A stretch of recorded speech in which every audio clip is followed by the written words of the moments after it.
Another day, another Indian trick. Effective immediately, visitors in Canada can no longer apply for work permits online. Actually, they forget to tell everybody that most people who were coming to Canada on a visit were not applying online anyways. What they were doing is they were flag polling. We thought that flag polling was over. Flag polling, the trick of basically going down to the American border, showing up, even if you don't have a U.S. visa, no ability to enter the U.S. You show up, they turn you around, and then you're able to get your work permit. You're able to reapply. It seems like everybody's been getting it. Well, I've got an immigration consultant that I've been watching online, an Indian fellow of the name of Kubeir, and seems like a guy who's on the up and up. US will simply refuse your entry. You will take a U-turn. You will come back to the Canadian side. And because you were in Canada with a valid status and you've been returned back and you are now presenting yourself at the Canadian port of entry, you are now exempt from the requirement that you needed to apply only online. You could actually now apply at the port of entry. So these agents in India selling a visit package to Canada.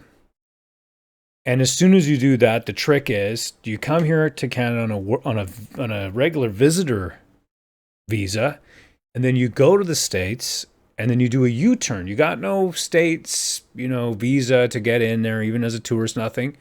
But instantly you turn back around, and then you apply for a work permit. And people were getting them in droves. Because there is a section of the law which allows you, if you are inside Canada on a valid status, you can go to the US through the land border, take a U-turn, come back. Even if you don't have a US visa, you can do this, because that, though they have said it very clearly who are eligible, the agents, the unscrupulous agents everywhere in the world saw this as a brilliant opportunity for selling visit visa packages to Canada. So what this, as you would say, a lot of uptake for such kind of programs. A lot of people sign up, people paying in lakhs in India in some cases.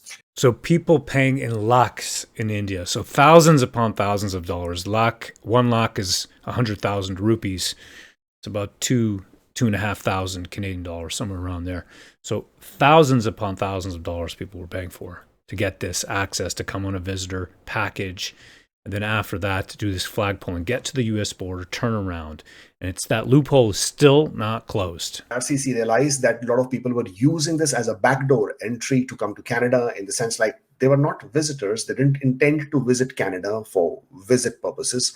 I mean, since when did Canada come onto the tourism map of the world, right? We are not Thailand after all. So right there, this immigration consultant himself saying that this was a backdoor entry, and it's still open today. Even when they realized it was being misused, what did they do? That they extended the policy by another 2 years. So initially, when they announced in COVID, that policy was valid for 2 years, and then they came out and they extended that policy for another 2 years, and that policy was supposed to end in February of 2025. Of course, the Liberal government facing a lot of flack. They had this extended policy until February 25. But now they've only backed up on the postgraduate work permit portion of this flag pulling, showing up at the border. If you're on a postgraduate work permit, that is the only thing that cannot be renewed there when you go there and you do this trick. So for a lot of people who are saying that flag polling was closed down earlier, that flag polling has never been closed down. Flag polling was restricted, so you can no longer apply for postgraduate work permits at the border. You can no longer flag poll for postgraduate work permits. The postgraduate work permits were the only application types that were closed down. All other regular applications which were earlier being accepted at the port of entry still continued. And therefore, this one continues. These abuses of the immigration system are making a mockery of our country and reducing the quality of the people who are arriving here. This is the reason I'm so against it, because it inadvertently is going to cause a backlash against all groups, all people who look a certain group. This abuse, you're getting the worst of the worst. You're not getting the doctors, the engineers, the people we need in the country to make it better.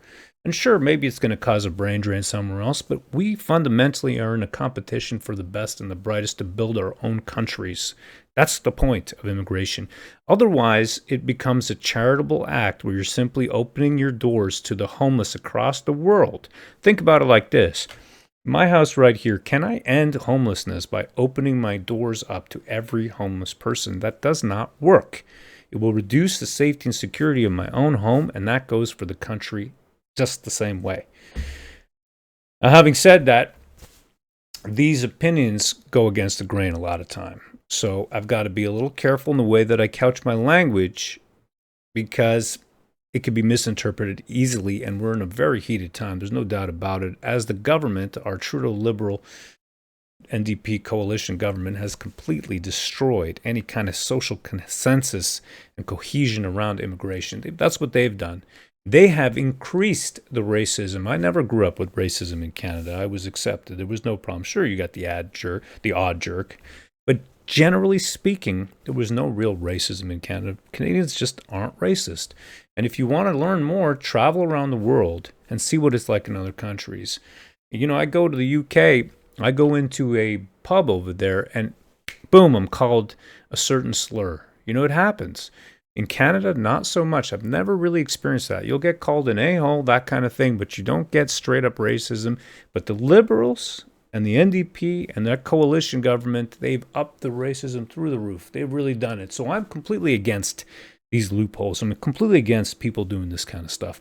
In any case, if you'd like to learn more and follow me and subscribe to my newsletter at rowuncensored.com, I'd really thank you so much for it, because just in case, you never know with my opinions how it works online, if they're going to keep you online. Anyhow, I'm thankful to have a platform, and thank you for you to listen to what I got to say here. And I'd love to hear your opinions in the comments. I do read them, and I'm going to be replying a little bit more to them now because I feel like it's a way for me to engage with you here.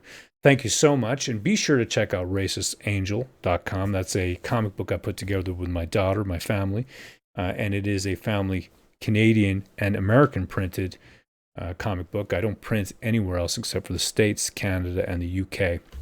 Check it out. It's all about an angel who gets called racist because she's got opinions that don't match the rest of the world's opinions, and she doesn't understand the rules that she's faced with. Here, take a look at it a little bit. Thank you so much for your time. I really appreciate it. In this world, it gets harder and harder every day. You get called names. Discussion gets shut down. That's where we're at today. I felt I got to do something, and I'm a comic book creator, so I said, you know what I'm going to do? I'm going to put together a comic book that's going to put a little bit of parody into this. It's going to make fun of all the rules. It's going to make fun of people who seek to shut down. My daughter, Galaxia, loves art. She loves illustrating, coloring, lettering. She loves comic books, especially the Japanese stuff, the manga. So I said to her, babe, let's put together a comic book. How do we hit him? Sometimes I think the best way to do that is through parody, making fun of them. Alexis, she gets kicked out of heaven, gets to Earth and realizes there's absolutely no freedom here. She gets called a racist, and she's an angel. The racist angel doesn't understand the rules. She had her wings, she doesn't anymore. Help her get them back.